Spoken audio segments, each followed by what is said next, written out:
بسم الله الرحمن الرحيم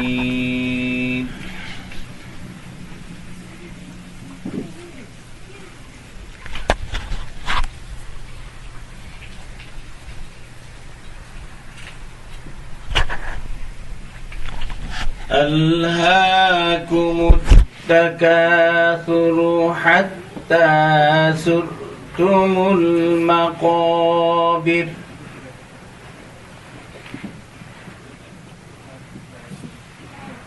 كلا سوف تعلمون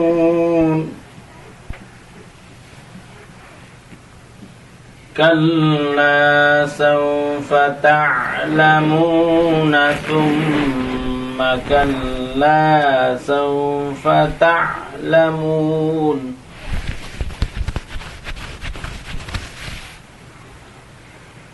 كلا لو تعلمون علم اليقين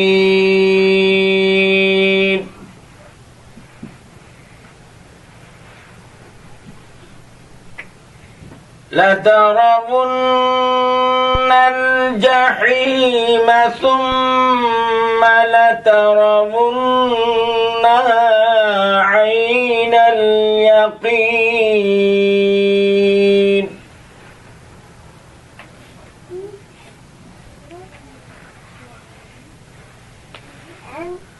ثم لتسألن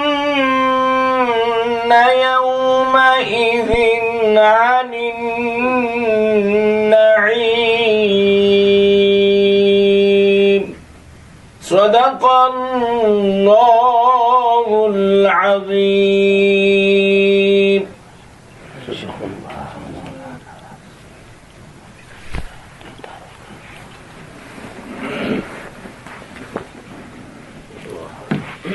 الحمد لله رب العالمين والصلاة والسلام على اشرف الانبیاء والمرسلین اما بعد.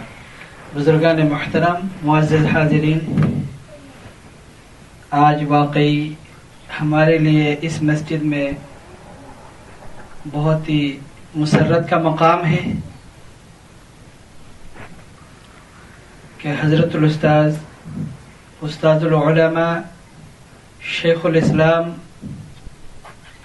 شیخ الحدیث دارالعلوم دیوبند، صدر المدرسین دارالعلوم دیوبند، حضرت مفتی سعید احمد پالنپوری دامت برکاتہم العالیہ ہمارے درمیان تشریف فرما ہے. حضرت کی شخصیت علمی دنیا میں محتاج تعارف نہیں. پوری دنیا میں جو علماء کرام ہیں، علمی حلقہ ہیں، ان میں ہر عالم، ہر علمی شخص حضرت کے بارے میں اچھی طرح جانتے ہیں. آپ حضرات نے سنا ہوگا کہ ہندوستان کی جو بہت علمی شخصیت حضرت شاہ ولی اللہ محدث دہلوی رحمۃ اللہ علیہ کی ایک کتاب ہے حجت اللہ البالغہ کے نام سے، جو عربی میں ہے، ایک جلد میں ہے اور بہت ہی انوکھی کتاب ہے. اس کتاب کے اندر حضرت شاہ صاحب رحمۃ اللہ علیہ نے جتنے بھی احکام ہیں ان کی حکمتیں بیان فرمائی ہیں. یہ بہت ہی انوکھی کتاب ہے اور اس موضوع میں یہ پہلی کتاب تھی. حضرت الاستاذ نے اس کتاب کی موٹی موٹی 5 جلدوں میں شرح لکھی اور اس دور کے جو بڑے بڑے علماء ہیں ہندوستان اور پاکستان کے، انہوں نے جو اظہار رائے اس حضرت کی اس شرح پر کیا ہے وہ یہ ہے کہ امت پر یہ قرض تھا کہ شاہ صاحب رحمۃ اللہ علیہ کی اس کتاب کی تشریح جس طرح ہونی چاہیے وہ ہو جائے، اور اس قرضے کو حضرت الاستاذ نے پوری امت کی طرف سے چکایا ہے. اس کے علاوہ ترمذی شریف کی حضرت نے موٹی موٹی 8 جلدوں میں تحفۃ الالمعی کے نام سے شرح لکھی ہے. اس کے علاوہ بھی حضرت کی بہت ساری تصانیف ہیں اور حضرت کا انداز لکھنے کا ایسا آسان اور جو علمی لوگ ہیں وہی سمجھ سکتے ہیں کہ بہت ہی مشکل مسائل کو حضرت بہت آسان انداز میں سمجھاتے ہیں، جیسے لکھنے میں ویسے بیان میں. اب حضرت کی شخصیت ہمارے درمیان موجود ہے. ابھی جب حضرت کا بیان آپ حضرات سنیں گے تو خود ہی سمجھ جائیں گے کہ حضرت کا انداز سمجھانے کا کیسا ہے. وہ مجھے بتانے کی ضرورت نہیں ہے. اور حضرت کا یہ پروگرام پچھلے چند سالوں سے دارالقرآن و سنہ مسجد نور نیو یارک میں ایک ادارہ ہے، اس ادارے کی طرف سے ہر سال حضرت کا یہ پروگرام ارینج کیا جاتا ہے اور پورے امریکہ میں مختلف اسٹیٹ میں حضرت کا یہ پروگرام ہوتا ہے.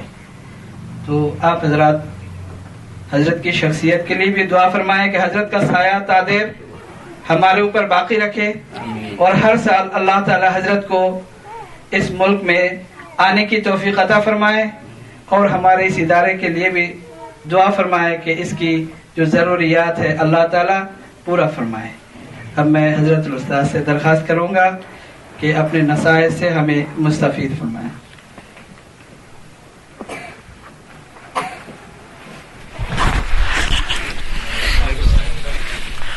اور ایک اطلاع کے لیے امام صاحب نے فرمایا تھا کہ حضرت سے درخواست کریں چاند کے سلسلے میں بیان کے لیے، لیکن یہاں مجمع بہت تھوڑا ہے، تو اس کے لیے آپ حضرت سے میری درخواست یہ ہے کہ جو ہمارا وہ دارالقرآن و سنہ کا ویب سائٹ ہے اس میں آسانی سے آپ لوگ جا سکتے ہیں www.darulquranwasunnah.org.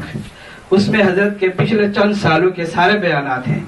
اس میں چاند کے عنوان پر بھی بہت ہی جامع اور بہت ہی زبردست بیان ہے اور سننے کے قابل ہے. میں درخواست کروں گا کہ جتنے حضرات یہاں تشریف فرما ہیں وہ سب اس ویب سائٹ میں جائیں اور حضرت کے سارے بیانات سنیں اور خاص طور پر جو مون سائٹنگ کے عنوان پر ہے وہ ضرور سنیں.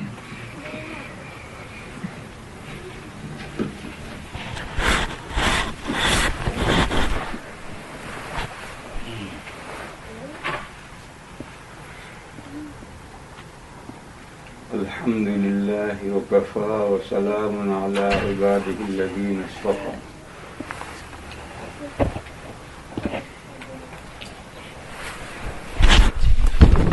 قال النبي صلى الله عليه وسلم: الدنيا سجن المؤمن وجنة الكافر.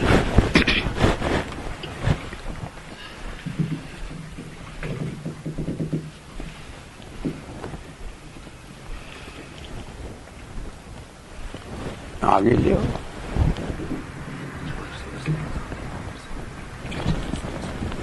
سامنے رکھو تاکہ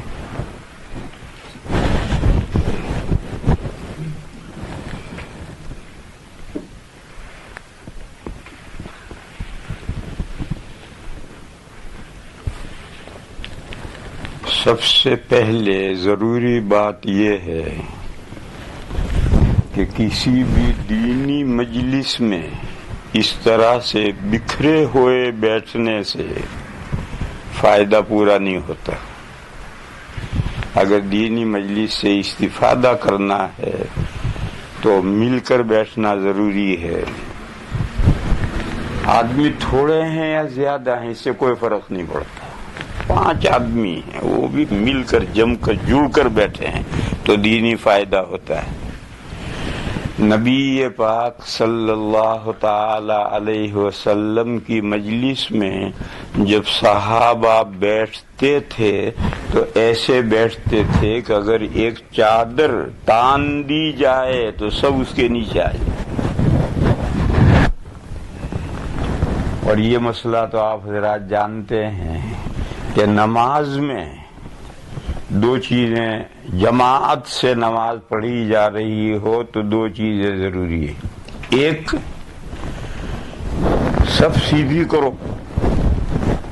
دوسرے، مل مل کر کھڑے رہو. 4 آدمی ہیں، اتنی بڑی مسجد ہے، چاہے اتنی بڑی مسجد ہو، 4 آدمی ہو، سب سیدھی کر کے مل مل کر لگ لگ کر کھڑے رہو. معلوم ہوا کہ مل کر کھڑا رہنا، مل کر بیٹھنا، اس کی شریعت میں ایک اہمیت ہے، اس کا کوئی فائدہ اور مقصد ہے. مسئلہ سمجھو. لوگوں میں عام طور پر لوگ سب سیدھی کر لیتے ہیں کیونکہ صفیں بچھی ہوئی ہیں، تو اس سب کے سہارے ایڑی کنارے پر ہر ایک آدمی لے جاتا ہے تو سب بالکل سیدھی ہو جاتی ہے. اس میں کوئی کمی نہیں ہوتی اور اس میں آپ کا کوئی کمال نہیں، یہ صفوں کا کمال ہے. اگر یہ صفیں نہ ہوتی تو آپ صفیں بھی سیدھی نہ کرتے، مگر صفوں کے سہارے پر لوگ نماز میں سب سیدھی کر لیتے ہیں. مگر دوسری چیز میں کمی ہے، لوگ کندھے سے کندھا لگا کر کھڑے نہیں ہوتے. کندھے سے کندھا لگا کر کھڑے ہونے کا مطلب یہ ہے کہ صف کے 2 شخصوں کے بیچ میں اگر کوئی یوں ہاتھ گزارنا چاہے تو نہ گزر سکے. یہ ہے مل کر کھڑا ہونا. اور ہماری صفوں میں تو بعض بندے تو ایسے کھڑے ہوتے ہیں کہ بیچ میں سے ہاتھی بھی گزر جائے. وہ کہتے ہیں کہ جگہ بہت ہے. جگہ بہت ہے. حدیث شریف میں ہے، حضور نے فرمایا صفوں میں مل کر کھڑے رہو. تمہارے درمیان میں صف میں جو کشادگی ہوتی ہے، پرجا ہوتا ہے، میں شیطان کو دیکھتا ہوں وہ بکری بن کر بیچ میں سے گھستا ہے. تو جب شیطان بیچ میں گھسے گا تو ہماری نمازوں میں سکون و اطمینان کہاں رہے گا؟ چاہے 2 نمازی ہوں، چاہے 4 نمازی ہوں، کندھے سے کندھا لگ کر کھڑا ہونا اور قطار سیدھی ہونا، یہ 2 باتیں جمع ہوں گی تو نماز کامل ہوگی، تمام ہوگی، کمپلیٹ ہوگی. اور اگر یہ دونوں باتیں نہیں ہیں یا ایک بات نہیں ہے تو نماز ناقص ہوگی، ثواب گھٹے گا. میں تو یہ مثالیں دے رہا ہوں کہ شریعت میں مل کر بیٹھنے کی، اکٹھا ہو کر بیٹھنے کی کوئی اہمیت نہیں. بس اگر آپ دینی مجلس کے آداب کا خیال رکھیں گے تو فائدہ پہنچے گا، اور اگر آداب کا خیال نہیں رکھیں گے تو جو فائدہ مقصود ہے وہ فائدہ پورا نہیں پہنچے گا. اس کے بعد میرے بھائیو، ایک حدیث شریف میں نے پڑھی ہے، اس حدیث شریف کو سمجھ لینا ہے. اور وہ حدیث شریف آپ نے سنی ہوگی. نبی پاک صلی اللہ تعالی علیہ وسلم نے فرمایا کہ یہ دنیا مومن کا جیل خانہ ہے اور کافر کا گارڈن ہے، باغ ہے. الدنیا سجن المؤمن وجنت الکافر. دنیا مومن کا جیل خانہ ہے اور غیر مومن کا، جو اللہ کے آخری دین پر ایمان نہیں لایا، چاہے وہ کوئی ہو، جوئش ہوں، عیسائی ہوں، بدھسٹ ہوں، ہندو ہوں، کمیونسٹ ہوں یا دہریے ہوں، کسی اللہ کو مانتے ہی نہ، کوئی بھی ہو، ان کے لیے گارڈنز ہے دنیا. اور مومن کے لیے جو اللہ پر اور اللہ کے آخری رسول پر اور اللہ کے آخری دین پر جو ایمان لایا ہے، اس کے لیے دنیا جیل خانہ ہے. حدیث صحیح ہے. بعض لوگ یہ سوچتے ہیں کہ یہ حدیث ہماری سمجھ میں نہیں آتی. ہم تو یہ دیکھتے ہیں کہ جیسا کافر آزاد گھوم رہا ہے، مسلمان بھی آزاد گھوم رہا ہے. اگر کافروں میں مالدار ہیں تو مسلمانوں میں بھی بلینر ٹریلین ہے.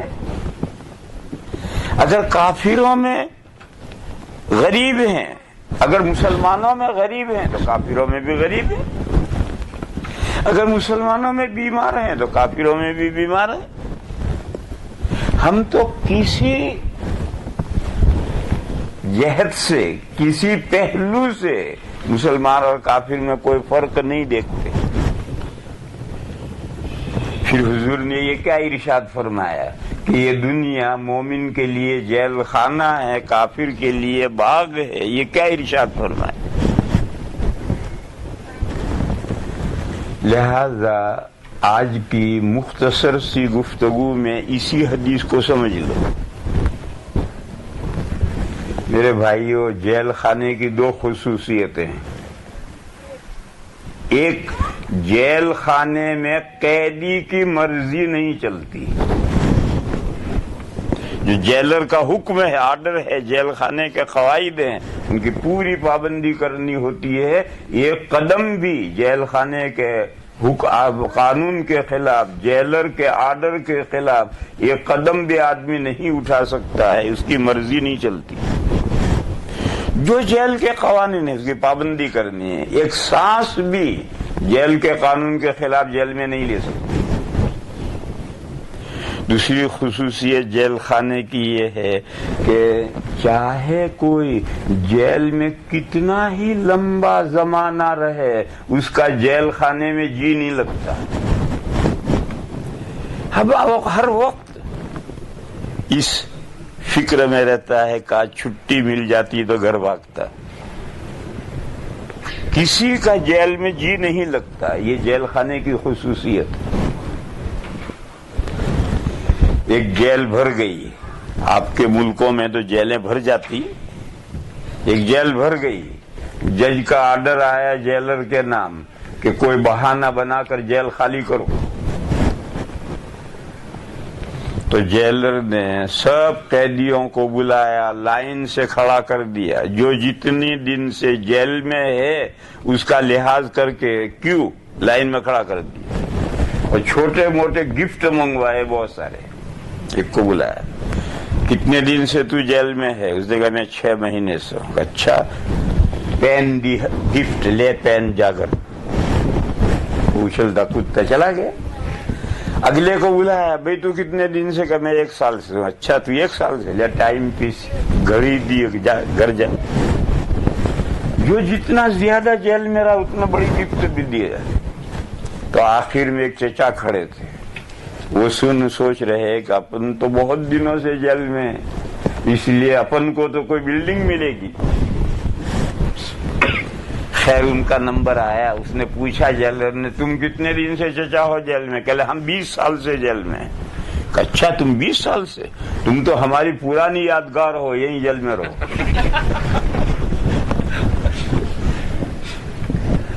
اب بیچارے دل محسوس کر رہ گئے کہاں جائیں. تو 20 سال سے جیل میں ہے اور اس کا جیل میں جی نہیں لگا. کسی بھی ملک میں آدمی 2 4 5 7 سال رہ جاتا ہے، اس کا جی وہاں لگ جاتا ہے. لیکن یہ 20 سال سے جیل میں، اس کا جی نہیں لگا. سب سے زیادہ بےتاب ہے جیل سے بھاگنے کے لیے، چھٹی ملے اور بھاگوں. تو جیل خانے کی دوسری خصوصیت یہ ہے کہ کسی قیدی کا دل جیل خانے میں نہیں لگتا. جیل خانے میں کوئی آزادی نہیں ہے. قیدی کے لیے پوری پابندی ہے جیل کے قوانین کی. اور باغ کی، گارڈن کی بھی 2 خصوصیتیں. گارڈن میں گھومنے پھرنے کی کوئی پابندی نہیں. پھول مت توڑو، پودا خراب مت کرو، ایسا تو قانون ہو سکتا ہے. لیکن باغ میں گھومنے پھرنے کی کوئی پابندی نہیں. پورے باغ میں جہاں چاہو گھومو پھرو. اور اگر کسی باغ میں ایسی پابندی ہو تو اس باغ میں کوئی گھومنے نہیں جائے. باغ میں گھومنے کی ہر طرح کی آزادی ہے. دوسری خصوصیت باغ کی ہے کہ اگر باغ اچھا ہے تو ایسا جی لگ جائے گا باغ میں کہ مجبوراً ہی آدمی گھر لوٹے گا، ورنہ جی چاہے گا گھومتے ہی رہیں، باغ میں گھومتے ہی رہیں. لیکن جاب کا وقت ہو جاتا ہے، شاپ کا وقت ہو جاتا ہے، نائٹ آ جاتی ہے، ضرورت اور مجبوری ہی میں آدمی باغ سے گھر لوٹتا ہے، ورنہ باغ شاندار ہے تو وہ اس کا جی چاہے گھومتا ہی رہے۔ یہ باغ کی دو خصوصیتیں ہیں، وہاں کوئی پابندی نہیں، وہاں ایسا جی لگ جاتا ہے کہ آدمی وہاں سے واپس نہیں لوٹنا چاہتا۔ اور جیل خانے کی بھی دو خصوصیتیں، وہاں قانونی پابندی ہے اور جی کبھی نہیں لگتا۔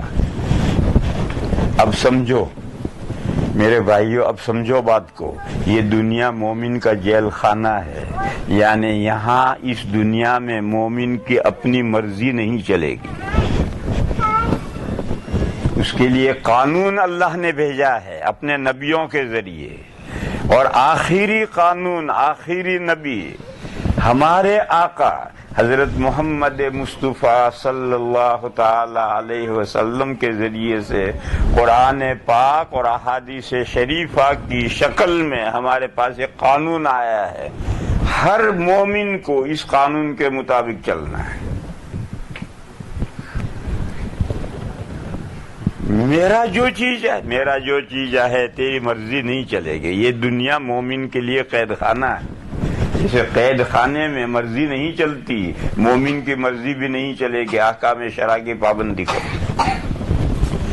آج میرے بھائیوں، ہم مومن کہلانے والوں میں، مسلمانوں میں بہت سے بندے ہیں جو اپنی مرضی چلاتے ہیں۔ کوئی ہے داڑھی نہیں رکھتا، کوئی ہے ذرا سی رکھتا ہے، کوئی اس سے زیادہ ذرا رکھتا ہے، لیکن آئیڈیل آقا کی ذات ہے، ان کو نمونہ بنا کر کے بہت کم داڑھی رکھتے ہیں۔ کوئی ہے حلال حرام کھانے کی تمیز نہیں کرتا، جی شاپ پر چلا گیا، مرغی لے آیا، کہاں کی ذبح ہوئی ہے، کیسی ہے، حلال ہے حرام ہے، اس کو کچھ نہیں، مرغی ملنی چاہیے اور 4 پینی سستی ملے تو وہی لانی ہے۔ ایسے بھی احتیاطی کرنے والے ہم میں بہت سے بندے ہیں کہ جب ان کا جی چاہے گا نماز پڑھیں گے، اور جب جی نہیں چاہے گا تو نہیں پڑھیں گے۔ ٹھاٹھ کے نمازی بھی ہیں، ریگولر نمازی، اور 8 کے نمازی بھی ہیں۔ جمعہ کے دن جمعہ پڑھتے ہیں، اور جمعہ ہی کو فجر نہیں پڑھیں گے، عصر نہیں پڑھیں گے، بس جمعہ پڑھیں گے۔ یہ جو جمعہ پڑھیں گے تو اچھا کام کر رہے ہیں، لیکن جمعہ کے دن فجر کیوں نہیں پڑھی، عصر کیوں نہیں پڑھی، نہیں پڑھتے۔ اور ایسے بھی ہیں کہ 360 کی نماز میں آتے ہیں، عیدین میں آتے ہیں، کوئی جمعہ بھی نہیں آتے۔ اور ایسے بھی مومنین ہیں کہ جو زندگی میں کوئی نماز نہیں پڑھتے، جب مرتے ہیں تو ان کی کھاٹ کی نماز پڑھی جاتی ہے۔ تو ٹھاٹھ کے نمازی بھی ہیں، 8 کے بھی ہیں، 360 کے بھی ہیں، اور کھاٹ کے بھی ہیں۔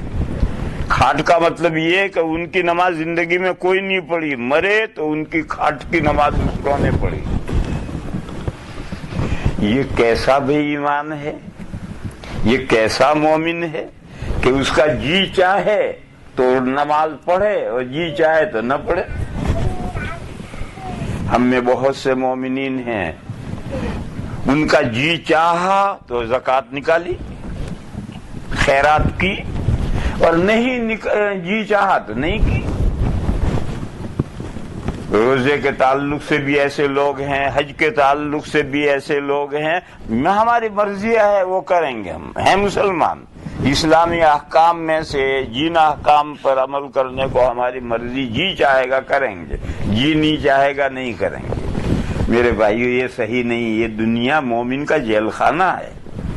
جیسے جیل خانے میں جیل کے تمام قوانین کی پابندی ضروری ہے، مومن کے لیے جب وہ ایمان لایا ہے اللہ پر، اللہ کے حبیب صلی اللہ علیہ وسلم پر، قرآن کریم پر، احادیث شریفہ پر جب ایمان لایا ہے، تو اگر وہ فالو نہیں کرے گا قرآن و حدیث کا، تو قرآن و حدیث کا فالو کرنے کے لیے آسمان سے فرشتے اتریں گے؟ تو پہلے سے فالو کر رہے ہیں اللہ کے احکام کا۔ یہ قرآن و حدیث تو ہم مومنین کے فالو کے لیے آئے ہیں. لہذا حضور کے ارشاد کا مطلب یہ کہ دنیا مومن کا جیل خانہ ہے، یہاں اس کو اپنی مرضی پر نہیں چلنا، اللہ جیل کے احکام پر چلنا ہے، قرآن و حدیث کے احکام پر چلنا ہے. دوسری بات یہ ہے کہ مومن کو کبھی بھی اس دنیا میں دل نہیں لگانا ہے. اس کی منزل کہیں ہے، اس کے ذہن میں اپنی منزل کا خیال رہنا چاہیے.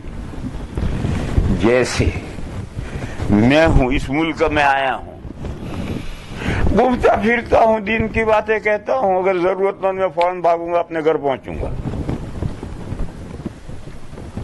اس ملک سے میں کیوں دل لگاؤں گا؟ یہاں تو میں ٹیمپریری آیا ہوں، ایک ضرورت سے آیا ہوں، دین کی باتیں بتانے کے لیے آیا ہوں. میرا کام پورا ہوگا، میں فوراً اپنے وطن بھاگوں گا. میرے بھائیو، اسی طرح سمجھو کہ یہ دنیا ہمارا وطن نہیں ہے. ہمارا وطن کہاں ہے؟ جہاں سے ہمارے دادا آئے ہیں. ہمارے دادا کہاں سے آئے ہیں؟ جنت سے آئے ہیں. دادا آدم کہاں سے آئے ہیں؟ جنت سے آئے ہیں. اور ٹیمپریری اس دنیا میں اس زمین پر آئے ہیں، اور ہر بندہ یہاں سے گزر کر اس کو وہیں جنت میں پہنچنا. ہمارا وطن وہی ہے. تو ہمیشہ وطن یاد رہنا چاہیے، اور جب وطن یاد رہے گا، جنت یاد رہے گی، تو جنت کے لیے جنت والے کام بھی تو کرے گا، جبھی تو جنت میں پہنچے گا. بلکہ جنت والے کام نہیں کرے گا تو کہیں سے کہیں پہنچے گا، جہنم کے کھڈے میں پہنچے گا. اس کا جی لگا رہنا چاہیے، اس کی لو لگی رہنی چاہیے اپنے وطن سے، آخرت سے، جنت سے، اللہ کی ذات سے اور اللہ کی خوشنودی سے. اس دنیا میں اس کا جی نہیں لگنا چاہیے. کیوں نہیں لگنا چاہیے؟ دنیا ٹیمپریری ٹھہرنے کی جگہ ہے، ایک عمل کے لیے اس دنیا کے اندر بھیجا گیا ہے. اور کافر کے لیے دنیا میں کوئی پابندی نہیں، جو چاہے کرے. جیسے گارڈن میں گھومنے پھرنے کی کوئی پابندی نہیں، کافر کے لیے بھی کوئی پابندی نہیں.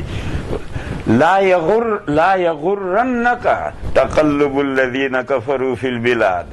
یہ جو نن مسلم ہیں، ساری زمین میں، سارے کنٹریز میں، سارے ملکوں کے اندر گھومتے پھرتے ہیں، بڑے مزے اڑا رہے ہیں. اس سے تجھے دھوکہ نہیں ہونا چاہیے. مومن سے کہا جا رہا تجھے دھوکہ نہیں کھانا چاہیے. یہ تو ایسا ہے جیسے سبزہ زار میں بیل کو چرنے کے لیے کھولا اور ناک میں اس کے جو رسی ہے اس سے رسی باندھ کر کے ہم نے پکڑ رکھی ہے. وہ بیل چرتا جا رہا ہے، ہم اس کو ڈھیلا کرتے جا رہے ہیں. وہ بیل چرتا جا رہا ہے، ہم ڈھیلا کرتے جا رہے ہیں. کہاں تک جائے گا؟ ایک جگہ آئے گی کہ پھر وہاں سے زور سے جھٹکا دیں گے تو بیل جخ مار کے واپس لوٹے گا.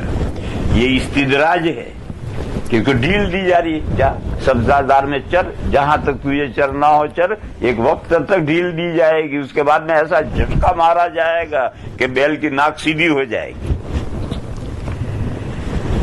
تو یہ جو ساری دنیا میں گھومتا پھرتا ہے، کہا اس کو دھوکہ تجھے نہیں ہونا چاہیے، دھوکہ نہیں کھانا چاہیے. تو اللہ کی طرف سے ڈھیل ہے، استدراج ہے. اس سے تو مت سمجھ کہ اللہ کی طرف سے کوئی پابندی نہیں ہے. اللہ رسی ڈھیلی کر رہے ہیں. ایک وقت آئے گا جب جھٹکا دیں گے تب اسے پتا چلے گا. دیکھو، ایک مسئلہ تو سبھی جانتے ہیں. ایک نن مسلم 60 سال کی عمر میں ایمان لائے تو 60 سال تک جو اس نے نمازیں نہیں پڑھی اس کی کوئی قضا نہیں، جو اس نے روزے نہیں رکھے اس کی کوئی قضا نہیں، جو زکاتیں نہیں دی اس کی کوئی قضا نہیں. اب جب مسلمان ہو، اب پابندیاں شروع، اب پڑھ نماز، اب رکھ روزے، اب رکھ زکات نکال. پابندیاں شروع ہوتی ایمان کے بعد، ایمان سے پہلے کوئی پابندی. پابندیاں شروع ہوں گی ایمان کے بعد میں. اس سے پہلے وہ جو چاہے اس نے کیا ہے، اس کی کوئی پابندی نہیں. اور کافر کا دنیا سے دل کیسا لگا ہوا ہوتا ہے. یود احدہم لو یعمر الف سنہ، ایک ایک کی آرزو یہ ہے کہ 1000 ایئر کی لائف مل جاتی ہے تو کیا کہنے. یود احدہم لو یعمر الف سنہ. قرآن کریم کہتا ہے چلو 1000 ایئر کی لائف تمہیں دے دی، 1000 ایئر بھی تو کسی دن ختم ہوں گے، پھر کہاں جائے گا؟ وہی جہنم تیرا ٹھکانہ ہے. تو اگر 100 سال کے 80 سال کے بجائے 100 سال، 100 کے بجائے 200 300 1000 سال جی لیا تو ٹھکانہ تو تیرا جہنم ہی ہے. اس زندگی سے کیا فائدہ تجھے پہنچا؟ بہرحال کافر، ایک ایک کافر یہ تمنا کرتا ہے کہ مرنا نہ پڑے، چاہے آنکھیں اپنا کام چھوڑ دیں، کان سننا چھوڑ دیں، منہ میں ایک دانت باقی نہ رہے، ٹانگوں میں کھڑے ہونے کی طاقت نہ رہے، بھویں لٹک جائیں، گال لٹک جائیں، 1000 بیماریاں جسم میں گھس جائیں، پوچھو چچا مرنا ہے کہ نہیں؟ بیٹا مرنے کے لیے تیار نہیں. اور مومن کی شان کیا ہے؟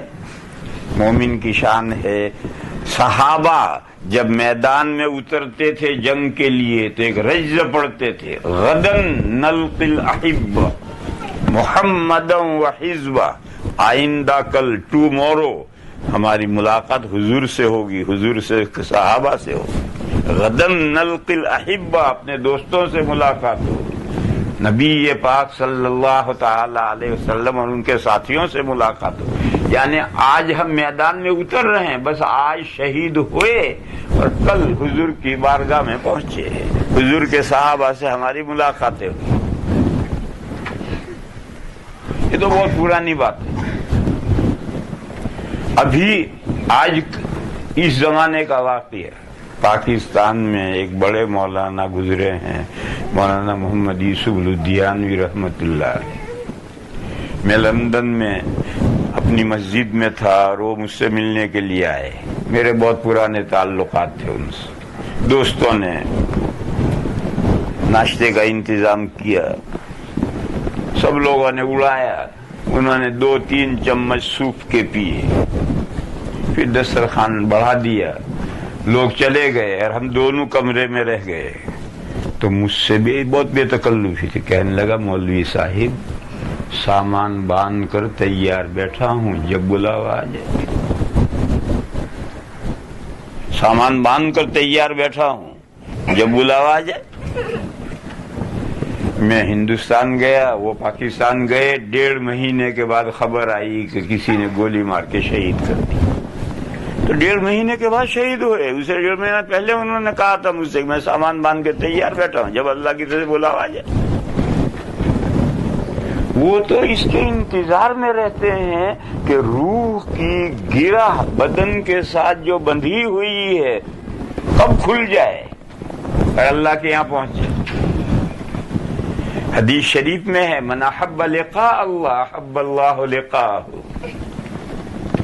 جو اللہ سے ملنا پسند کرتا اللہ بھی اس سے ملنا پسند کرتا. تو اللہ سے ملنا تو کب ہوگا؟ موت کے بعد ہوگا.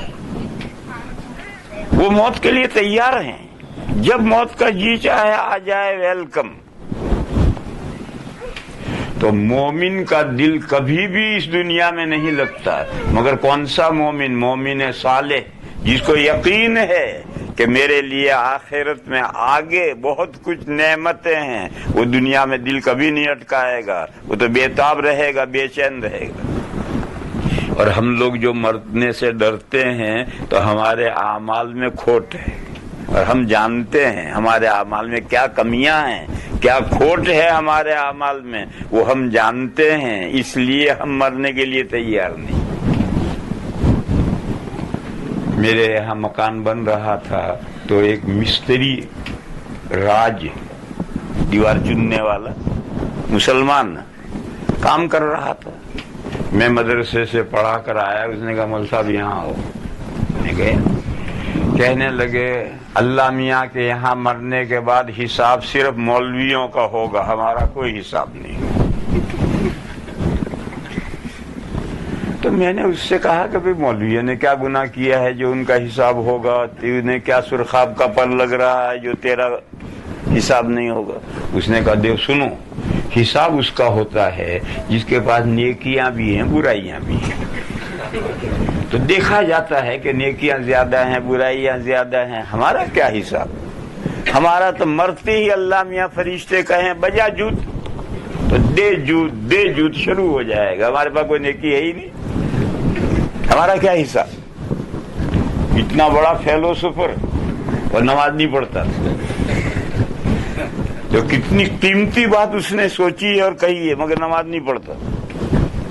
تو ایسے اب مومنین جن کو اپنے معلوم ہے اپنے کرتوتوں کا حال کہ میں نے زندگی بھر کیا کیا ہے، اس کی وجہ سے مرنے سے ڈرتے ہیں، اور جن لوگوں کا حساب صاف ہے، آرا کے حساب بے باک از کسے چے باک، حساب کلیئر ہے، آؤ جب چاہے ایڈٹ کر لو حساب، کسی سے کیا ڈرنا ہے؟ تو اللہ کے نیک بندے تو اللہ سے ملاقات کے لیے بے چین رہتے ہیں، بے تاب رہتے ہیں۔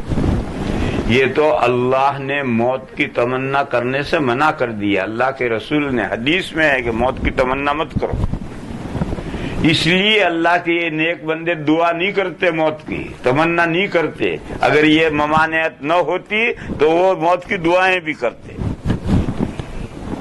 بہرحال سمجھنے کی بات یہ ہے کہ مومن کے لیے یہ دنیا جیل خانہ ہے، یہاں اس کی مرضی نہیں چلے گی، اس کو فالو کرنا ہے، جیل کے قوانین کا، اللہ کے بھیجے ہوئے قوانین کی پابندی کرنا، اسی کے مطابق زندگی گزارنی، اور اس دنیا میں دل نہیں لگانا، یہ تو دنیا عارضی قیام گاہ ہے۔ رہا کافر تو اس کے لیے تو اس دنیا میں کوئی پابندی نہیں۔ اس دنیا میں پابندی کب شروع ہوگی؟ جب ایمان لائے گا، تو اب پابندی شروع، یا اگر آخری سانس تک ایمان نہیں لایا تو مرتے ہی اگلا پچھلا حساب بے باک۔ قرآن کریم میں سورہ مدثر میں ہے، جنتی کافروں سے پوچھیں گے ما سلککم فی سقر، تمہیں دوزخ میں کس چیز نے پہنچایا؟ تو کہیں گے لم نک من المصلین، ہم نماز نہیں پڑھتے تھے، ولم نک نطعم المسکین، ہم غریبوں کو کھلاتے نہیں تھے یعنی زکوٰۃ نہیں دیتے تھے، وَكُنَّا نَخُوضُ مَعَ الْخَائِضِينَ، اور اسلام کے خلاف جو باتیں چھانٹا کرتے تھے ہم بھی انہی باتوں میں گھستے تھے، اسلام کے خلاف باتوں میں۔ وَكُنَّا نُكَذِّبُ بِيَوْمِ الدِّينِ، ہم جزا کے دین کو، قیامت کو، دین کو جھٹلاتے تھے، مانتے ہی نہیں تھے، حَتَّىٰ أَتَانَا الْيَقِينُ، یہاں تک کہ ہماری موت سامنے آ کر کھڑی ہو گئی۔ یہ سب چیزیں ہمیں جہنم میں لائی۔ معلوم ہوا کہ مرنے کے بعد نماز نہ پڑھنا بھی جہنم میں لے جائے گا، زکوٰۃ نہ دینا بھی جہنم میں لے جائے گا، لیکن یہ مرنے کے بعد مواخذے ہوں گے۔ اس دنیا میں جب تک ہیں نماز روزے کا کوئی مواخذہ نہیں، اسلام ایمان لاؤ اس کے بعد پابندی شروع، اسلام سے پہلے پر کوئی پابندی نہیں۔ اور کافر کا اس دنیا میں ایسا اٹکا رہتا ہے کہ حدیث شریف میں ہے کہ جب موت کے فرشتے روح قبض کرنے کے لیے آتے ہیں تو کافر کی روح بدن کے اندر گھستی ہے اور کونے کونے میں جا کر چھپ جاتی ہے،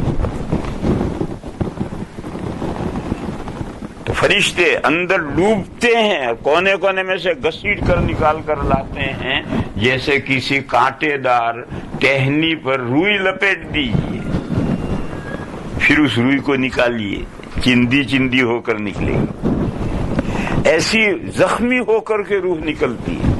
قرآن کریم میں ایک جگہ پر قسمیں کھائی گئی، وَالنَّازِعَاتِ غَرْقًا، قسم ہے ان فرشتوں کی جو روح کو کھینچ کر نکالتے ہیں جسم میں ڈوب کر، وہ چھپ جاتی ہے، روئے میں کونے کونے میں چھپ جاتی ہے، تو فرشتے اندر گھستے ہیں اور روئے میں سے ڈوب کر کے اس کو روح کو کھینچ کر نکالتے ہیں۔ والنازعات غرقا والناشطات نشطا. اور مومن کی روح لینے کے لیے جب آتے ہیں تو انہیں اندر گھس کر کے ڈوبنا نہیں پڑتا. روح کا بدن کے ساتھ جو کنیکشن ہے، جو گرا ہے، وہ ہلکے سے گرا کھول دیتے ہیں اور روح نکل آئی. والناشطات نشطا. اور قسم ہے ان فرشتوں کو جو نہایت آسانی کے ساتھ روح کا تعلق جسم سے ختم کر دیتے ہیں، یہ روح کا کی گرہ جسم سے کھول دیتے ہیں. کیوں؟ وہ نکلنے کے لیے پہلے ہی بےتاب ہے. تو ذرا گرہ کھل دی، وہ نکل آئی. اور وہ نکلنے کے لیے تیار نہیں ہے، کونے کونے میں گھسی ہوئی ہے، تو اندر ڈوب کر کھینچ کر نکالتے ہیں. یہ دنیا کا نقشہ ہے. اور حدیث شریف میں جو مضمون ہے یہ آدھا ہے، بقیہ آدھا قرآن و حدیث کی روشنی میں ہمیں کمپلیٹ کرنا ہے. وہ کیا ہے؟ دیکھو، مہر، ربڑ کی مہر ہوتی ہے، اس مہر پر حروف الٹے ہوتے ہیں. جب کاغذ پر لگاتے ہیں مہر اور اٹھاتے ہیں تو حروف سیدھے ہو جاتے ہیں. پریس میں چلے جاؤ، جہاں کتابیں چھپتی ہیں، پلیٹ کے اوپر حروف الٹے ہوں گے. جب وہ پلیٹ کاغذ پر جمے گی اور ہٹے گی تو حروف سیدھے حروف آ جائیں گے. میرے بھائیوں، یہ دوسرا آدھا مضمون ہے آخرت. آخرت میں مومن کے لیے ایک گارڈن نہیں، جنات تجری من تحتها الانہار. ایک گارڈن نہیں، بے حساب گارڈن ملیں گے جن کے نیچے نہریں بہ رہی ہوں گی، یعنی وہ سدا بہار ہوں گے. دیکھو، یہاں جیل خانہ تو وہاں جا کر کے الٹا ہے، وہاں جا کر مہر لگی تو سیدھے حروف ہو گئے. اور جنتیں، باغات ان کو ملے. اور ان باغات میں جنتیوں کا دل کیسا لگے گا؟ سدا ہمیشہ ان باغات میں جنتی رہیں گے، کبھی ان کا دل جنت سے باغات سے اکتائے گا نہیں. وہ ان باغات سے دوسری جگہ پر منتقل ہونے کی کبھی آرزو اور خواہش نہیں کریں گے.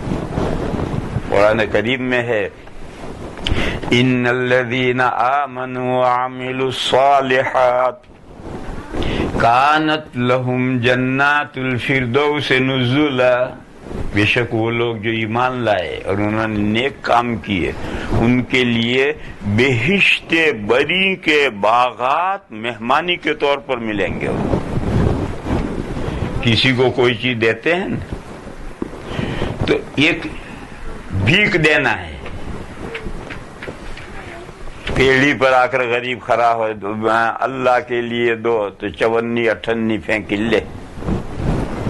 ایک دینا یہ بھی ہے، بھیک دینا ہے، اس میں انسلٹ کے ساتھ دینا ہے.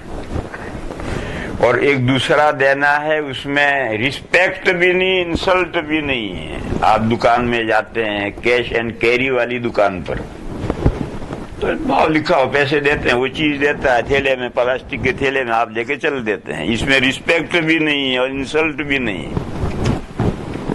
اور ایک آپ کے یہاں مہمان آتا ہے، تو جتنا مہمان ہو اس کے اعتبار سے آپ میزبانی، گھر کی خواتین میزبانی تیار کرتی ہیں، ایک ایک دن 24 گھنٹے سے پہلے پکانے میں لگتی ہیں اور دنیا بھر کے آئٹم تیار کرتی ہیں، جبکہ وہ جانتی ہیں کہ مہمان اس میں سے چند لقمے کھائے گا، لیکن وہ سارا تیار کرتی ہیں. یہ مہمان کا رسپیکٹ ہے.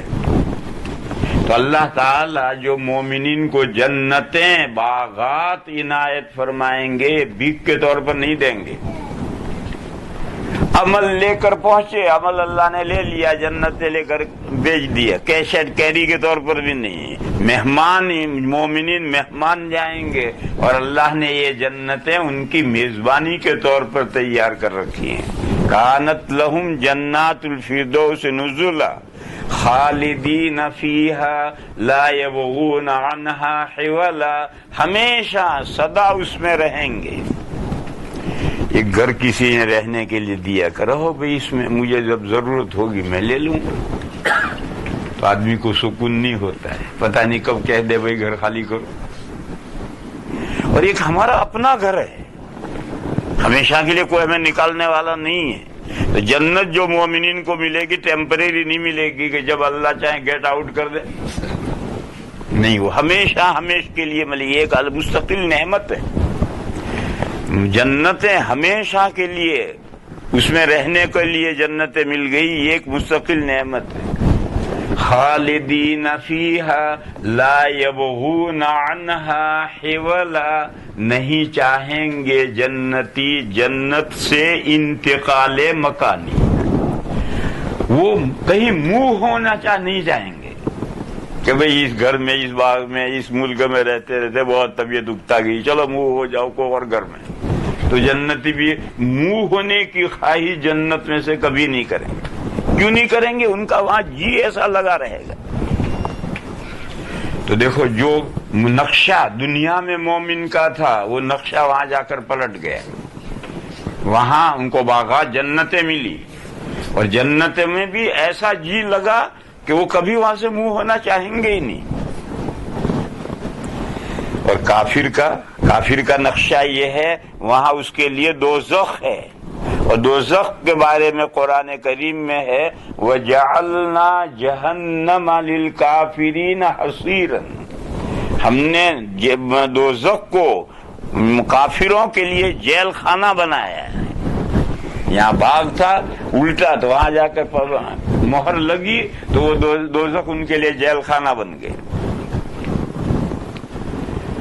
اور تا ابد وہ جہنم میں رہیں گے، مگر کبھی بھی ان کا جہنم میں جی نہیں لگے گا۔ حالانکہ دنیا میں بے حساب جگہیں ہیں، وہاں اسباب معیشت نہیں ہیں، مگر جو وہاں رہتے ہیں ان کا جی وہاں سے ایسا لگا ہوا ہے کہ تم بہتر سے بہتر کنٹری میں لے جانا چاہو نہیں جائیں گے۔ جدے میں ایک بہت بڑا ایریا، اس میں گورنمنٹ نے کالونیاں بنائی ہیں، اور پروگرام یہ تھا کہ بدو جو جنگلوں میں رہتے ہیں ان کو لا کر یہاں بسایا جائے۔ وہ بدو نہیں آئے، اور وہ پوری کالونی کالی کالی ہو گئی ہے، کوئی چنا میں وہ نہیں آئے بدو، ان کو ہم تو جنگلوں میں رہیں گے، ہمارے لیے یہی زندگی اچھی۔ گورنمنٹ نے کالونیاں بنا کر مفت ان کو لا کر یہاں بسائے، نہیں آئے۔ تو چاہے وہ جنگل ہو، ان کی باپ دادوں سے وہ وہیں رہتے آئے ہیں، ان کا وہاں جی لگا ہوا ہے، مگر کافر تا ابد جہنم میں رہ کر جہنم میں اس کا جی نہیں لگے گا۔ وہ مالک جو جہنم کے ذمہ دار فرشتے ہیں، جہنم کے جو ذمہ دار فرشتے ہیں، مالک ان کا نام ہے۔ جہنم میں 19 ڈپارٹمنٹ ہیں، اور ہر ڈپارٹمنٹ کا ایک سپرنٹینڈنٹ ہے، اور ہر ایک کے ماتحت بے حساب فرشتے ہیں جو جہنم کا انتظام کرتے ہیں، اور ان 19 پر ایک مالک فرشتے ہیں جو سب کے اوپر امیر ہیں۔ ان کی خدمت میں درخواست دیں گے لِيَقْضِ عَلَيْنَا رَبُّكَ، مالک سے کہیں گے کہ مالک اپنے پروردگار سے یہ کہہ کر ہم کہہ دو کہ ہمیں اللہ نتھنگ کر دے، ہمیں جنت نہیں چاہیے۔ لِيَقْضِ عَلَيْنَا رَبُّكَ، ہمیں نتھنگ کر دے، جیسے جانوروں کو قیامت کے دن نتھنگ کر دیا جائے گا، کونو ترابن کا حکم ملے گا، مٹی بن جاؤ، نتھنگ ہو جاؤ، تو بھی چاہیں گے کہ ہمیں نتھنگ کر دیا جائے۔ حدیث میں ہے کہ 1000 ایئرز کے بعد ان کی درخواست کا جواب آئے گا۔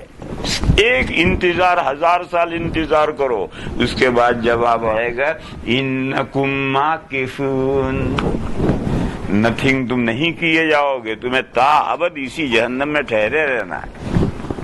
تو دل نہیں لگ رہا ان کا، اور جب جہنم کو ان کے لیے جیل خانہ بنایا ہے تو جہنم کے جو ذمہ دار فرشتے ہیں ان کے قانون کی پوری پابندی انہیں کرنی ہوگی، ایک سانس بھی ان فرشتوں کے احکام کے خلاف وہ نہیں لیں گے، نہیں لے سکیں گے۔ بہرحال یہاں کا نقشہ جب مہر لگے گی اور مہر ہٹے گی تو آگے جا کر نقشہ پلٹ جائے گا۔ بس میرے بھائیوں، وہی مومنین، اللہ کے فضل سے ہم مومنین ہیں، وہی مومنین جنہوں نے اس دنیا کو اپنے جیل خانے کے طور پر زندگی گزاری ہے، قانون کی پابندی کر کے زندگی گزاری ہے، اور جب قانون کی پابندی کر کے زندگی گزاری ہے تو اس کا جی اس دنیا میں کبھی بھی نہیں لگے گا۔ انہی کے لیے آخرت میں باغات، جنتیں ہیں، اور وہ سدا رہنے کی جگہیں ہیں جہاں سے کبھی بھی جنتی منہ ہونا نہیں چاہیں گے۔ یہ اس حدیث شریف کا پورا نقشہ ہے، یہاں کا اور وہاں کا، کہ اس دنیا میں کیسی زندگی گزارو گے تو آخرت میں کیسی زندگی ملے گی۔ کافر والی زندگی گزارو گے تو دنیا میں چاہے عیش کر لو، مزے اڑا لو، آگے جہنم جیل خانہ آ رہا ہے، اور جیل والی زندگی گزارو گے شریعت کے قانون کی پابندی کر کے تو آگے جنتیں آ رہی ہیں اور اس کی نعمتیں آ رہی ہیں۔ اس مضمون کو سمجھ کر میرے بھائیوں، ہم میں سے ہر ایک کو اپنی زندگی کے نقشے میں رنگ بھرنا چاہیے۔ یہ سمجھ لو کہ یہاں جو زندگی میں جو رنگ بھرو گے وہی رنگ وہاں جا کر کے ظاہر ہوگا۔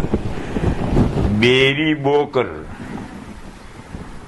کانٹے بو کر کیلے نہیں کھا سکتے۔ کیلے کا درخت بو گے تو ہی کیلے کھاؤ گے۔ بس اس دنیا میں جو بویا ہے اس کا پھل وہاں ملے گا، پھل پانا ہے۔ یہ ایک مختصر سا مضمون تھا جس کے سمجھنا بھی آسان ہے، اس کو یاد رکھنا بھی آسان ہے۔ اب آگے اپنی زندگیوں میں رنگ بھرنا یہ ہمارا اپنا کام ہے۔ وآخر دعوانا ان الحمدللہ رب العالمین۔ اللہم صل وسلم وبارک علی سیدنا و مولانا محمد وعلی آل سیدنا و مولانا محمد بعدد من صلی وصام۔ یا الہ العالمین، ہماری نیکیوں کو قبول فرما، یا اللہ ہماری حسنات میں اضافہ فرما، یا اللہ ہمیں دنیا میں بھی بلائیاں عطا فرما، آخرت میں بھی بلائیاں عطا فرما، اور جہنم کے عذاب سے ہماری حفاظت فرما۔ اے میرے مولا، ہمارے گناہوں سے درگزر فرما، ہماری کوتاہیوں کو معاف فرما۔ یا اللہ اس دنیا کی حقیقت ہمیں سمجھا دے، اور آنے والی زندگی کے لیے تیاری کرنے کی اس دنیا میں ہمیں توفیق عطا فرما۔ یا اللہ ماہ مبارک آ رہا ہے، بہترین عبادتوں کا سیزن آ رہا ہے، میرے مولا اس رمضان پاک میں وصول کرنے کے ہمیں توفیق عطا فرما، گناہوں کی بخشش مانگنے کی توفیق عطا فرما۔ آخری عشرہ جو جہنم سے رستگاری کا عشرہ ہے، میرے مولا اس میں ہمیں جہنم سے آزادی عنایت فرما۔ یا اللہ اس مجلس میں جو مرد اور جو بہنیں ہیں، میرے مولا ان کے دلوں میں جو جائز تمنائیں اور آرزویں ہیں، میرے مولا سب کو پورا فرما۔ جو بیمار ہیں انہیں شفاء کاملہ عطا فرما، جو کسی بھی ٹینشن میں ہیں ان کے تمام فکروں کو دور فرما۔ اے میرے مولا ہماری مغفرت فرما، ہمارے ماں باپ کی مغفرت فرما، اور تمام مسلمان مردوں کی اور مسلمان عورتوں کی مغفرت فرما۔ سبحان ربک رب العزت عما یصفون، سلام علی المرسلین والحمد للہ رب العالمین۔